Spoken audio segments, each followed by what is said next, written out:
За өнөөдөр Remax Platin Ops-ийн одоо багуудын дундах эрэгтэй эмэгтэй 3 харьцан 3 сагсан бөмбөгийн нөхөрч тоглолт болж өнгөрлөө.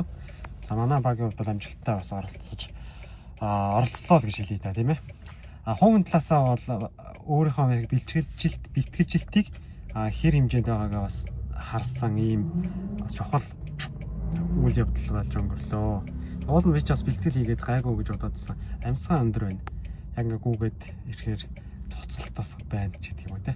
Тэгэхээр энэ дээр сайжруулах хэрэгтэй боيو. Одоо дулаарч байгаа юм чи сайхан гүүх амьсгаа задлах хэрэгцээ ялч гарч байгаа юм байна гэж дүгнжил байна.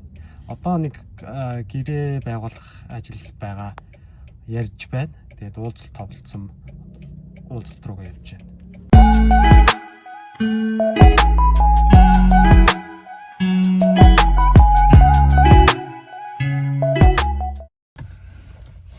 За гэрээ ер нь болохоор боллоо. Гэхдээ дахиад нэг уулзалт хийх юм даа. За нэрээ сонноос би хуримтлал сэдвээр тодорхой яриа хийж байгаа.